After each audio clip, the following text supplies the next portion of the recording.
Amen. Merci, frère. Bonjour les bien-aimés. On se souvient qu'on a 3 missionnaires en voyage, dans le groupe de jeunes, qui sont au Bénin depuis une semaine. Gardons-les dans nos prières. C'est magnifique de savoir qu'on a des témoins qui sont envoyés, qui sont là-bas, qui reviennent avec des nouvelles. Alors évidemment, dimanche passé, il y avait peu de chaises libres, je ne sais pas si vous avez remarqué. Aujourd'hui, un peu plus, mais je crois que c'est normal, évidemment. Mais je crois que ce grand nombre qu'on était, c'était une des fois où j'ai vu Lazare, parmi les fois les plus pleines. C'est, à mon avis, comme un signe anticipateur qui doit nous parler. Le Seigneur veut remplir. Pas juste parce qu'on dise oh, Lazare, c'est bien, il y a du monde. Non, parce qu'il veut remplir sa maison de ceux qui vont être sauvés. Je me disais, en regardant le sigle, ou je ne sais pas comment on appelle ça, c'est The Chosen, là, qu'est-ce qu'il y a de spécial là dans ces poissons qui tournent en cercle? Ils n'ont pas quoi? Oui, exactement. Ceux qui sont en vert, mais peu importe la couleur, c'est juste pour les différencier. Ceux qui sont en vert tournent dans un sens, et ceux qui sont en je ne sais pas quoi, un petit peu bordeaux, je ne sais pas quoi, tournent dans l'autre sens. Je crois que c'est une image très parlante de ceux qui ont été choisis par le Seigneur et qui se sont laissés choisir par le Seigneur. Ce n'est pas le tout d'être choisi par le Seigneur, il faut encore se laisser choisir. Comme disait Jésus, il y a beaucoup d'appelés, mais il y a peu d'élus. Eh bien, ceux qui répondent, ce sont ceux qui sont élus. Ce n'est pas difficile, Ce n'est pas un privilège spécial d'être élu. Oui, c'en est un, mais finalement, c'est quand on répond qu'on est élu. Alors, je me disais, voilà, ceux qui sont élus, je pense que c'est ceux qui sont en vert, les poissons qui sont en vert, là, qui sont un peu moins nombreux que les autres, ils nagent à contre-courant. Et nous, les chrétiens, nous sommes appelés à nager à contre-courant. Non pas pour embêter le monde, non pas pour faire les malins en disant on n'est pas comme les autres, ça n'a aucun intérêt. Mais parce que le courant que Dieu nous appelle à suivre, c'est celui où les poissons nagent à contre-courant. Parce que ceux qui nagent en se laissant porter par le courant, ils commencent dans un torrent de montagne, et puis ils finissent dans la mer sous forme de poissons morts. Voilà. Tandis que ceux qui nagent à contre-courant, ils ont la vie du Seigneur en eux pour changer, parce que le vrai courant, c'est celui que Dieu nous a demandé de suivre. Alors, ah oui, pendant que j'y pense, notre sœur Sarah, il y a un mot qui revenait souvent, potomana, un truc comme ça. Ça veut dire le Seigneur ou bien? Oui, le Seigneur. Oui, parce qu'on entendait ce mot qui revenait.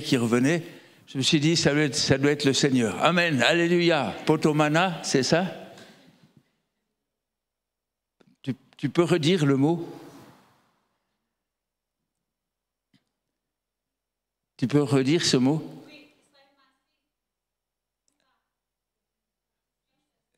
Ouais, en tout cas, ça montre que quand on prie en langue, c'est un peu comme là, elle priait pas en langue, elle priait simplement dans sa langue maternelle. Mais quand on prie en langue, même si on ne comprend pas, l'Esprit de Dieu agit, c'est merveilleux.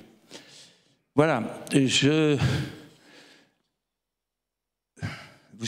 nous sommes actuellement dans un temps un petit peu de transition pour l'église Lazare, parce que, bon, il y a un couple pastoral qui s'en va, ils ne sont pas encore tout à fait partis, mais presque, pas très loin, tant mieux, mais bon, et puis il y a quelqu'un qui est recherché plus ou moins comme un remplaçant pour accompagner Christian Monod, qui lui est bien présent, mais en vacances.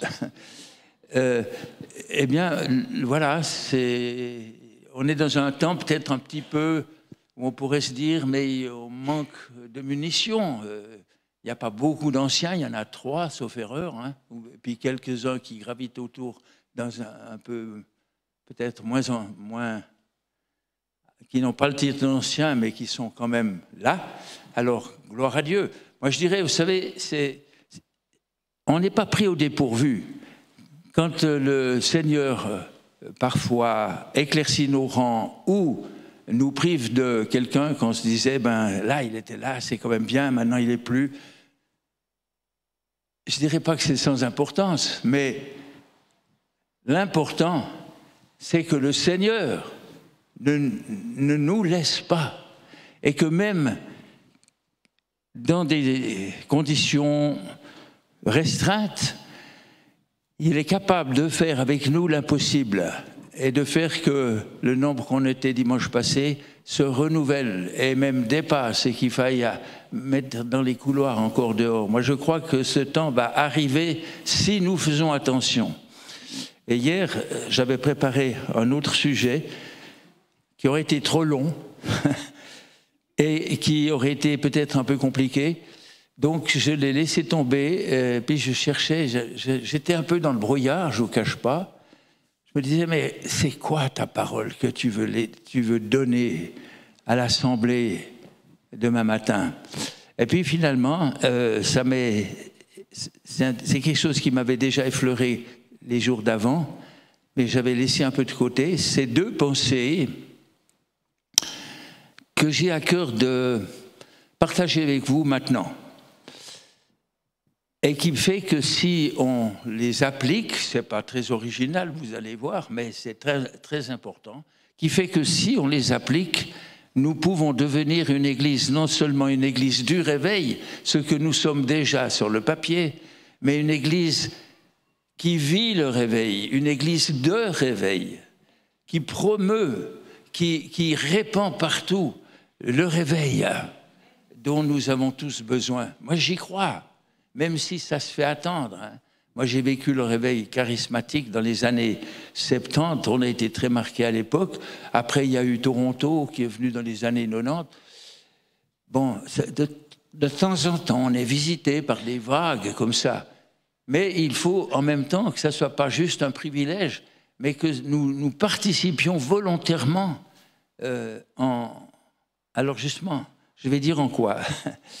Je base la première pensée sur le psaume 73.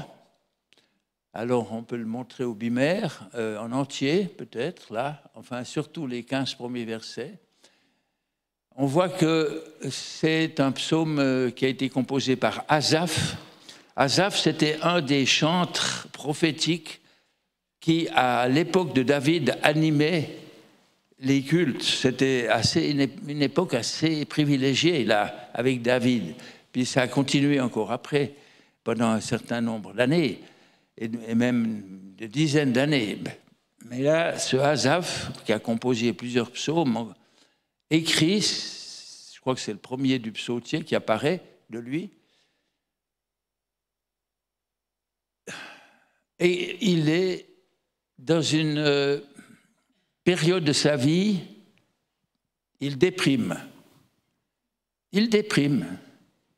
Ça peut arriver que d'excellents chrétiens, ou même des gens qui ont des fonctions, et qui sont, aux yeux de beaucoup, intouchables, invulnérables, soient par terre. Moi, hier soir, j'étais presque un peu comme ça. J'ai quand même regardé le match. Je me suis dit, ça va me changer un petit peu. Bon, évidemment, je n'étais pas plus content que vous que les Suisses aient finalement perdu. Mais c'est tellement peu important. Ça n'a aucune importance, au fond. Bon, ils ont bien joué, alléluia. Ils ont perdu, alléluia. Tant mieux pour les Anglais. Non, mais c'est vrai. Enfin, voilà. Ça, je ne dirais pas que ça m'a remis les idées en place. Non, c'est le Seigneur qui les met. Mais enfin, c'était une bonne... ouais. J'étais pressé, j'étais pas encore très au clair sur le message, mais j'y croyais. Et le Seigneur a exaucé, c'est merveilleux.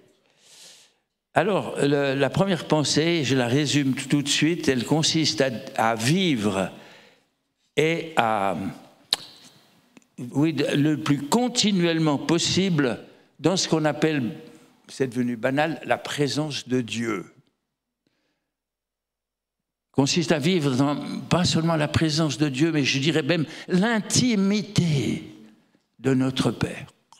C'est pas évident. On est tellement vite distrait. Alors, si on lit les versets, ouais, surtout 3 et 4, je dirais, on peut quand même lire les premiers. Oui, c'est 4, même 4 à 6. Non, c'est bel et bien, c'est juste. Les versets. Donc, ouais, bon, lisons quand même le début, ouais. Oh, Dieu est bon pour Israël. Ça, il l'affirme. Il a quand même une foi qui est drôlement ancrée. Il est bon pour Israël, pour ceux qui ont le cœur pur. Toutefois, mon pied allait fléchir, mes pas étaient sur le point de glisser. Pourquoi? Parce que je portais envie aux insensés en voyant le bonheur des méchants. Voilà. Ceux qui le tourmentent, ceux qui l'attristent, ceux qui le troublent, ça n'est pas des catastrophes extérieures comme on pourrait en avoir dans ce temps où la guerre sévit en Ukraine, qui est en Europe, entre la Russie et l'Ukraine. Ça pourrait... Il y en a qui savent pourquoi ils sont malheureux et tristes. Ou bien la guerre qui oppose Israël au mouvement terroriste du Hamas. On pourrait. Mais là, ce n'est pas le cas. Ce n'est pas non plus la famine, un compte en banque qui a baissé soudainement, ou une grave maladie. C'est tout simplement, et ça peut être notre cas ici aussi, c'est que Asaph regarde pendant un moment les autres. D'habitude, il regardait le Seigneur, mais là, il regarde les autres. Ceux qui sont pleins de... Ils ont l'air bien sur tous les plans, ils ne sont pas malades, ils ont de l'argent, ils ont du succès, ils sont connus, c'est des vedettes. Et il semble qu'au fond, rien leur arrive de mal. Et il se dit, mais quand même, si c'est vrai, alors à quoi ça sert d'avoir lutté toute sa vie, comme Asaph l'a fait, avec d'autres chantres prophétiques, pour faire vivre, pour louer le Seigneur. Et on peut être ainsi, je ne serais pas étonné qu'il y en ait ici ce matin qui sont un peu dans cet état d'esprit. Si on lit la suite, rien ne les tourmente jusqu'à leur mort. Et leur corps est chargé d'embonpoint. Il y a une traduction qui dit « ils sont replets ». Voyez. Ils n'ont aucune part aux souffrances humaines. Ils ne sont point frappés comme le reste des hommes. Aussi, l'orgueil leur sert de collier. Ils plastronnent. L'orgueil est un plastron pour eux. La violence est le vêtement qui les enveloppe. Alors ça, il ne comprend pas. Il dit, mais non, moi je ne suis pas d'accord, ça. La justice de Dieu, ça doit être autre chose que ça, c'est pas possible. Comment ça se fait? En fait, c'est quoi son problème? C'est qu'il se met à regarder les non-croyants en particulier, et il les jaloux. Il les jalouse. Ils disent, ils ne se donnent pas de peine, ils n'ont pas la crainte de Dieu, ils ne s'occupent pas des malheureux qu'il faudrait pouvoir secourir et tout ça. Ils s'en foutent de ça. Mais par contre, ils ont la belle bagnole, ils ont les intérêts bancaires qui sont en augmentation, ils ont plein de choses qui les met un peu au haut du panier. Les autres les regardent, les foules les admirent en disant « Ah, ils lisent les journaux, il y a leurs photos en grand, etc. » Ça, c'est un piège. On va lire encore la suite. Je ne sais pas si c'est le moment. Ouais. Ouais, il y a même une expression étonnante là, au verset, je n'arrive pas bien à lire, ils élèvent leur bouche jusqu'aux cieux, il faut le faire, hein, et leur langue se promène sur la terre, il faut le faire. Mais c'est bien, moi j'aime bien des expressions comme ça, je trouve ça super. Hein. Ils élèvent leur bouche jusqu'aux cieux, oh là là, ils parlent pour tout le monde doit les écouter. De eux viennent les modes qui ont du succès. Et puis ils traînent leur langue sur la terre. Ils balayent la terre avec leur langage. Donc, cela éveille une convoitise. Il peut arriver que même nous, chrétiens, à certains moments, c'est peut-être là un peu exagéré, hein, mais il peut arriver à certains moments que nous soyons jaloux des non-croyants qui ont l'air de mieux s'en sortir que les croyants, d'avoir moins de malheurs, moins de maladies, moins de toutes sortes de troubles. À qui est-ce que c'est déjà arrivé, ça? Ce genre de... Oui, vous n'osez pas lever la main. Ah oui, il y en a une qui lève la main. Elle nous fait un dessin. En tout cas, moi, ça ne m'est pas arrivé souvent, mais ça m'est quand même arrivé, oui. On peut se dire, mais c'est quoi qui se passe? C'est le monde à l'envers.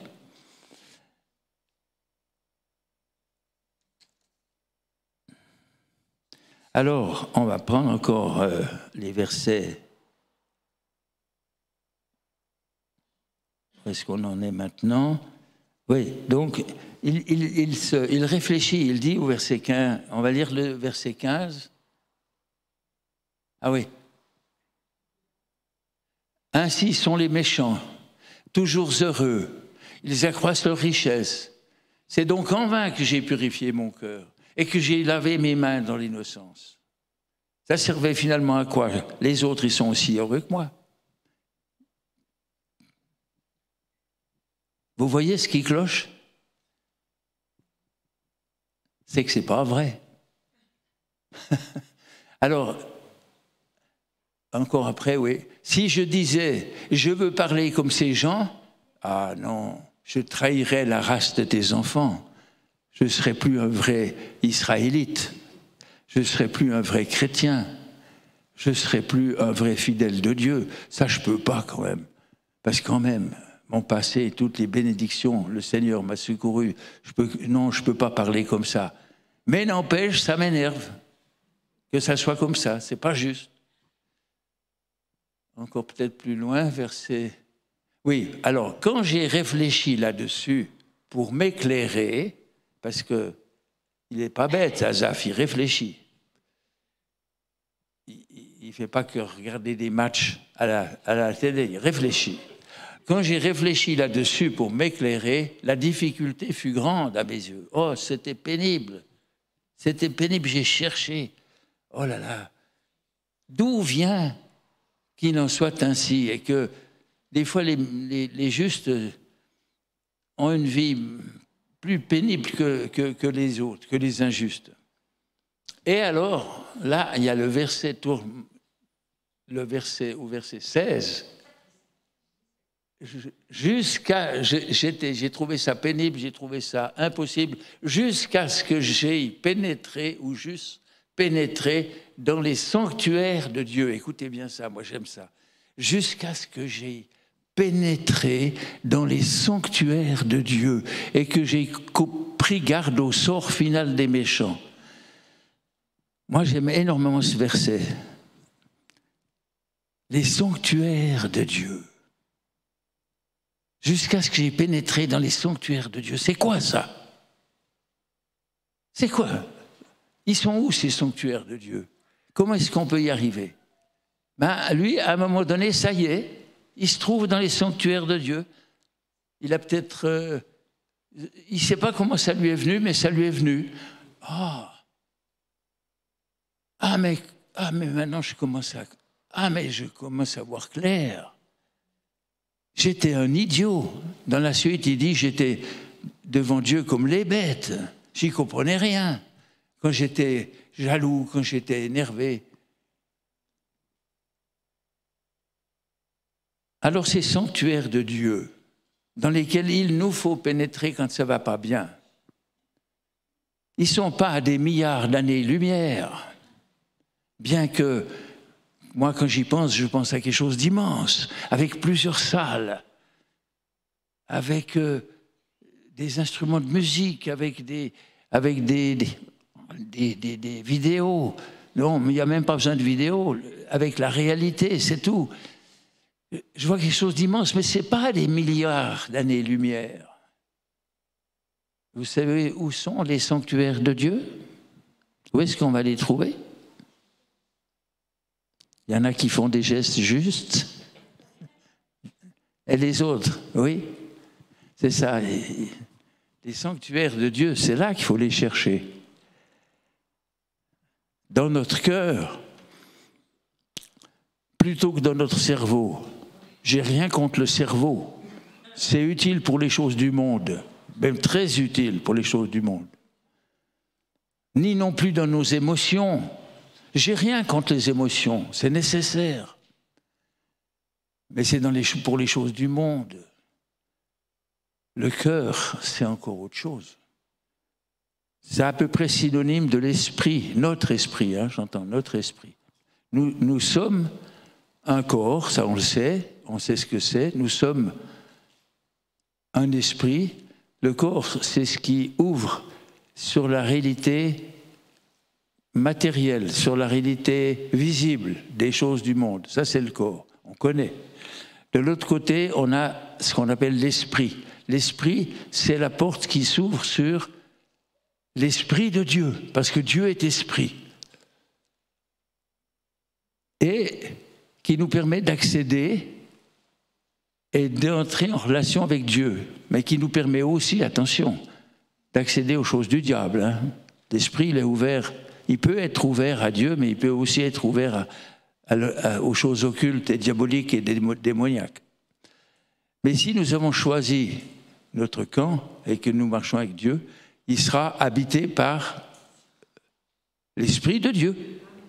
Et puis entre le corps et l'esprit, c'est ce qu'on appelle l'âme.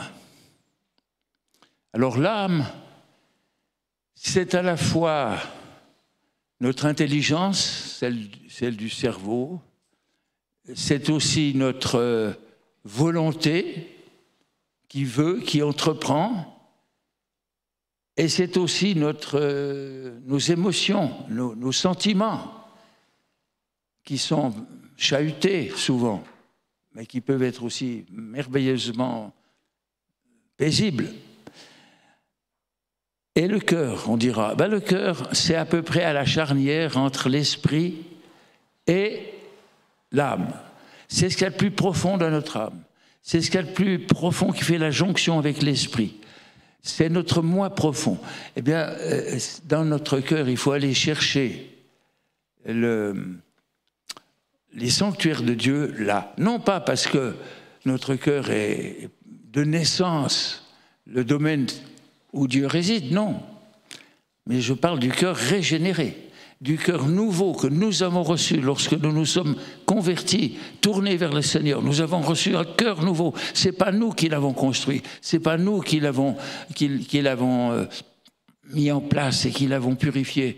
Bien sûr, il faut purifier son cœur une fois, parce que même le cœur nouveau peut se ressalir de nouveau, donc il faut faire attention. Mais dans ce cœur nouveau que nous avons reçu, là se trouvent les sanctuaires de Dieu. Là, on est chez le Seigneur. Donc, ça veut dire quoi? Tout d'un coup, Asaph, il pénètre dans cette zone de lui-même, habitée par le Seigneur. Et tout d'un coup, la lumière se fait. Il commence à voir clair. Il dit, mais et qu'est-ce qu'il réalise? On pourrait prendre le suivant. Oui. Oui. Il réalise ceci. Toi, Seigneur, tu les places sur des voies glissantes. Ces gens, ces je m'en foutistes, arrogants, méchants, souvent. Tu les fais tomber et tu les mets en ruine. Et quoi? En un instant, les voilà détruits. Ils sont enlevés, anéantis par une fin soudaine. Finalement, est-ce que ça valait pas la peine que je fasse un fromage avec ces gens-là et que je les envie, parce que c'est déjà fini. Et ça a duré quelque temps, mais ils sont morts ou ils ont perdu tous leurs avantages, etc. Mais ça, c'est pas le plus important. Prenons le suivant. Oui, il réalise ceci. Lorsque mon cœur s'aigrissait, que j'étais fâché, que j'en voulais à tout le monde, et que je me sentais percé dans les entrailles, j'étais stupide et sans intelligence. J'étais à ton égard, Seigneur, comme les bêtes. Cependant, je suis toujours avec toi. Tu m'as saisi par la main droite. Tu me conduiras par ton conseil. Puis tu me recevras dans ta gloire. C'est extraordinaire ce qui est dit là. Je suis toujours avec toi. Ça rappelle quoi, cette phrase-là? Je suis toujours avec toi. Pardon?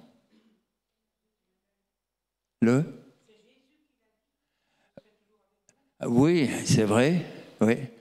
Mais aussi dans une parabole bien connue, la parabole du fils perdu et retrouvé, et de son frère, jaloux de voir qu'on fait la fête à son frère cadet, qui a fait n'importe quoi, alors qu'à lui, on n'a jamais fait ça. La même chose. Mais le père, le bon père, qui aime son fils cadet, qui revient à la maison, et qui aime son fils aîné, qui est toujours resté là, sagement, qui a fait le boulot, mais qui est fâché, parce que quand son frère arrive, il trouve que c'est pas juste. Il dit « Et moi alors? Tu m'as pas fait la fête avec un chevreau, et pour me réjouir avec mes copains. » Mais son père, qu'est-ce qu'il lui répond? « Mais mon enfant, mais tu es toujours avec moi. » Et là, il dit, je suis toujours avec toi, tu es toujours avec moi, et tout ce que j'ai, c'est à toi. Donc, si tu voulais faire la fête avec tes copains, mais tu pouvais simplement me demander de faire boucherie avec le veau gras. Je l'aurais fait. Mais bon, pour les besoins de la parabole, hein, mais tu ne me l'as jamais demandé. Alors on dira, ouais, mais alors il faut toujours demander. Ben oui, il ne faut pas se gêner. Il faut pas se gêner. Et là, il comprend que c'est idiot de rester dans l'amertume. Il y a des gens, ils se rendent malheureux toute leur vie, parce que bien qu'ils soient chrétiens parfois, ils gardent toujours une rancune contre la société. Ça arrive assez souvent.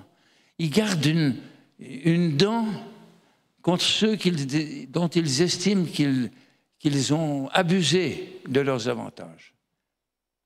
Et ils se rendent malheureux. Il y a des gens, ils sont sur un trésor qui est sous leurs pieds, à 20 cm sous terre, mais ils n'en font rien.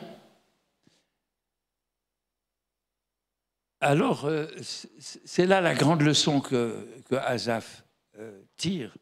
C'est qu'il faut arrêter d'être comme ça, il faut arrêter de convoiter toujours. Ah, si j'avais si, ah, si j'étais à la place de celui-là. Ça ne sert à rien. C'est complètement inutile. Retournez, remettez vos yeux dans les sanctuaires de Dieu et regardez non pas à ce que vous aimeriez avoir et à vos jalousies, mais regardez au Seigneur. Regardez à lui de nouveau, vous l'avez oublié, vous avez oublié votre premier amour. Écoutez-le, reprenez contact dans l'intimité de votre cher Père Céleste. Faites place au Saint-Esprit, donnez-lui la place d'honneur qu'il mérite, c'est-à-dire d'être toujours avec lui. Je crois que le Seigneur est avec Jésus, bien sûr. Celui qui a le Saint-Esprit, il a Jésus, et celui qui a Jésus en profondeur, il a le Saint-Esprit. Donc, il nous encourage en disant, mais gardez les yeux sur lui. Alors vous direz, oh, mais c'est quand même pas facile. On ne peut pas toujours être là dans la recherche de la présence de Dieu. Eh bien oui, pourquoi pas finalement? C'est vrai qu'on est préoccupé, on est distrait, ça c'est normal, on ne peut pas toujours être en prière, et on est d'accord.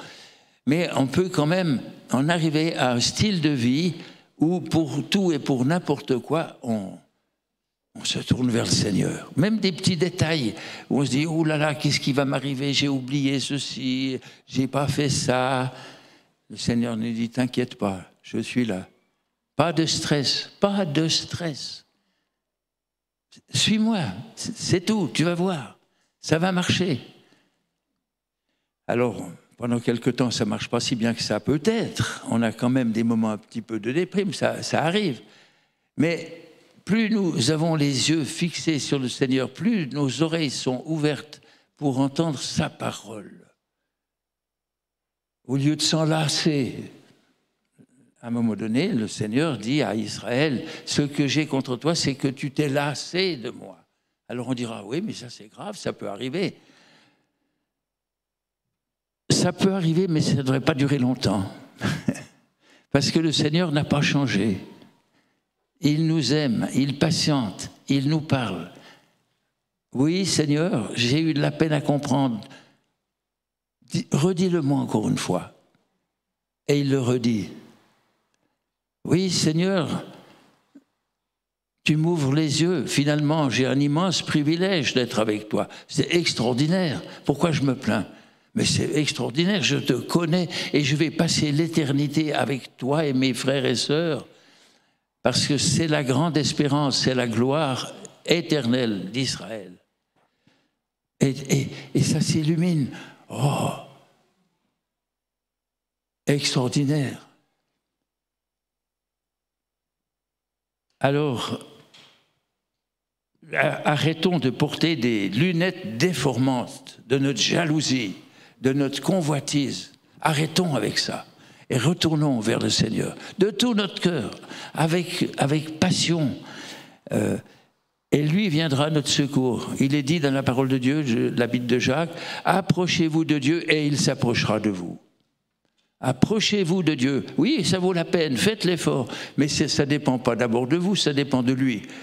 Et lui, il s'approchera de vous. Et vous allez pouvoir vivre des choses que vous n'avez jamais vécues. Faire des entreprises qui vont réussir et que vous n'avez peut-être jamais vécues jusqu'à maintenant. On est dans un temps comme ça.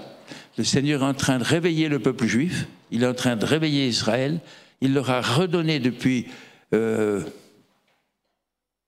70, 80 ans, presque un siècle, il leur a redonné une terre, leur terre. Bon, il y a des problèmes avec les Palestiniens, c'est une autre histoire, je ne m'étends pas là-dessus, mais il leur a redonné leur héritage. Et il est en train de leur redonner l'ouverture d'esprit qui leur permet d'admettre que Jésus, c'était bel et bien le Messie d'Israël, que c'était bel et bien le Messie prévu pour eux. Ce n'est pas une manière de dire qu'ils se sont fait avoir et que nous, les chrétiens d'origine païenne, on était plus intelligents, on a su voir. Non, non, non, non. Ce n'est pas toi qui portes l'olivier, c'est la racine de l'olivier qui te porte. Ne te prends pas pour la racine de l'olivier. La racine de l'olivier, c'est les Juifs. Et ça toujours des Juifs. Donc ne te prends pas pour la racine. Tu es porté sur cette racine. Mais le Seigneur, il donne l'ouverture, la possibilité de vivre sur cette racine dont la quintessence, c'est Jésus de Nazareth lui-même. Voilà.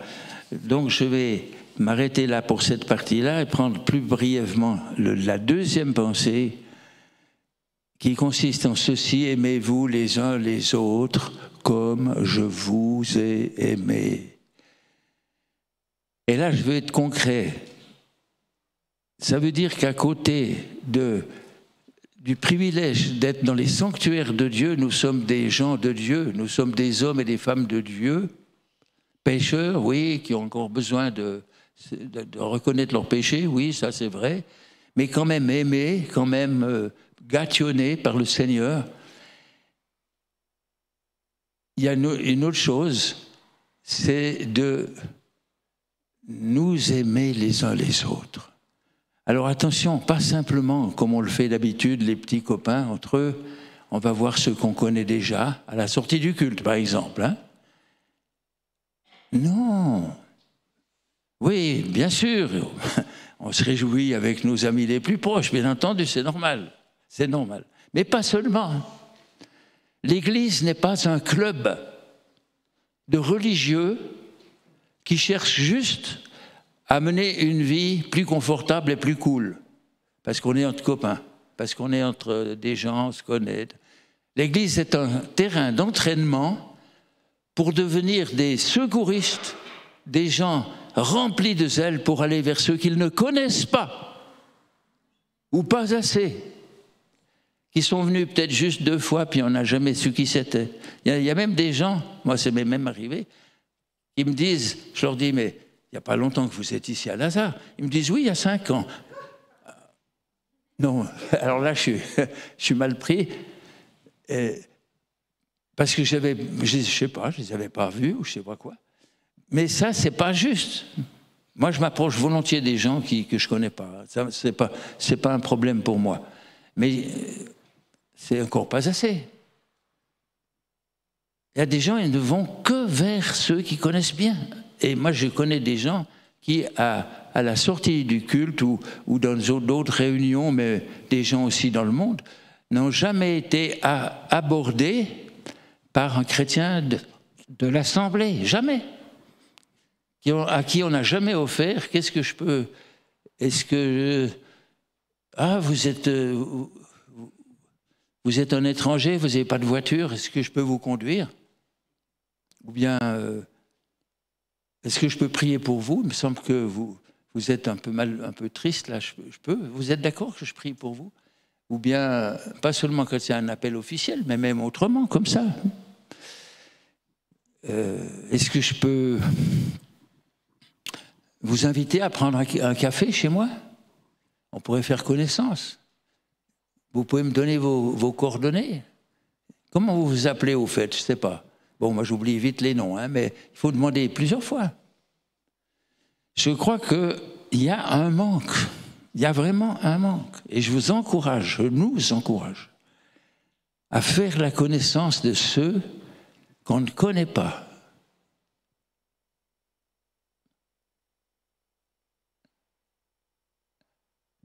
Spécialement des étrangers. Là, il n'y a pas seulement Sarah, il y a aussi Leïla, qui est de l'Iran. Non, qui est de l'Afghanistan. Oui, pas que je me trompe. Mais au moins, je le sais. Parce que j'ai été, je me suis dit, qui c'est cette... Et puis, qui c'est cette Sarah qui prie? D'abord, la première fois que j'ai entendu, je lui ai dit, quelqu'un qui parle en langue. Puis après, j'ai compris que c'était du farsi ou du kurde, je ne sais pas. Voilà. C'est du farsi ou du kurde? Hein? Du farsi? Oui, c'est du farsi. Oui, oui, c'est proche de la langue de l'Afghanistan aussi. Mais enfin, bref, il y a des gens qui sont tout seuls, ils ont besoin d'être aimés. Et je crois que si nous voulons être une église qui vit le réveil, il nous faut d'une part entrer dans les sanctuaires de Dieu le plus souvent possible. Il y a un homme de Dieu qui s'appelait autrefois Smith Wigglesworth, un pionnier de la guérison. Et un jour, quelqu'un lui a demandé, oui, mais vous avez une telle onction sur vous, il y a des miracles et tout. Vous passez combien d'heures dans la prière chaque jour? Il leur a répondu, moi, 1/4 d'heure. Comment? Vous prenez 1/4 d'heure de prière seulement? Il dit, oui, mais je les renouvelle toutes les heures, le quart d'heure. Alors il priait peut-être pas longtemps, mais toutes les heures, il reprenait 1/4 d'heure de la communion avec son... Ça, c'est une manière de faire. Hein, on ne cherche pas des champions qui font les vedettes de la prière. On cherche des hommes de Dieu, des femmes de Dieu qui vivent avec le Seigneur.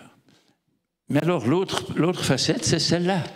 Les autres qu'on ne connaît pas, qui sont seuls, qui repartent, personne ne les a salués, on n'a pas fait attention. Alors, je ne dis pas que c'est général à Lazare, ça, mais il y a encore un peu trop.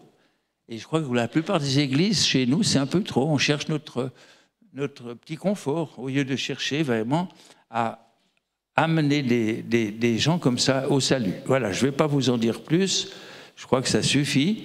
Mais si nous veillons pendant ces vacances, pas seulement la vacance pastorale, parce qu'il y a de toute façon toujours Christian Monod, il est toujours là. Et puis il n'y a pas que les pasteurs, il y a nous. C'est nous qui sommes les acteurs de Dieu. Il n'y a pas que les anciens. C'est nous tous. Nous sommes tous des acteurs de Dieu.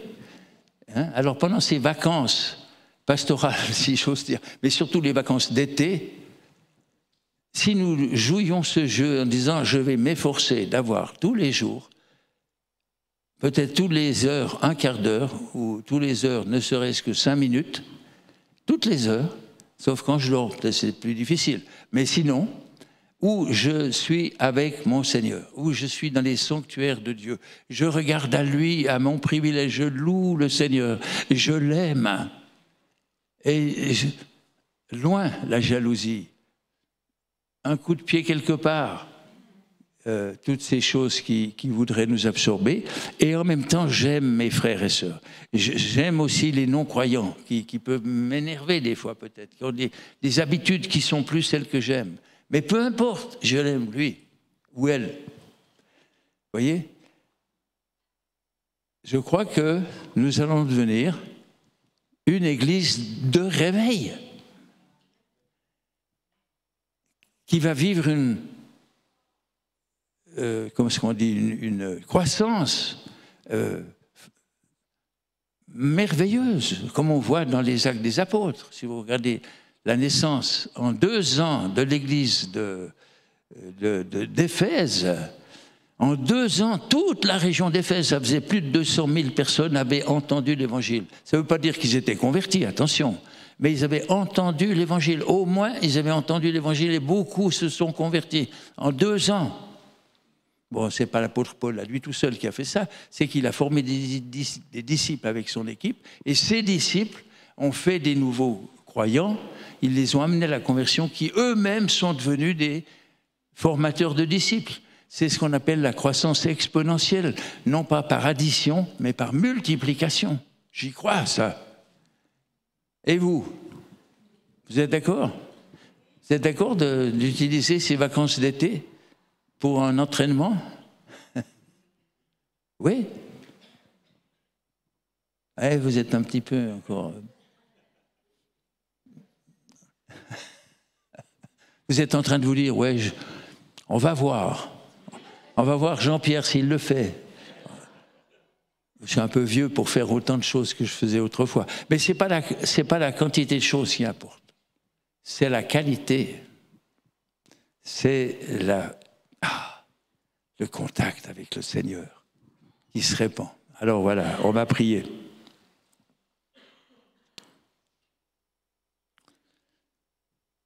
Seigneur, nous te remercions, car tu t'approches de nous, tu viens vers nous. Et nous, même si nous avons envie de nous laisser distraire par toutes sortes de choses, jusqu'à un certain point c'est permis, mais pas trop, nous avons à cœur de revenir de tout notre cœur à toi, pour le bien, pour ta gloire d'abord, pour notre propre bien aussi, mais aussi pour le bien de ceux qui sont seuls, qui sont avec le moral dans les talons. Seigneur, merci de nous appeler à cette glorieuse vie qui est le contraire même de l'ennui. Alléluia. Alléluia. Amen. Amen, amen.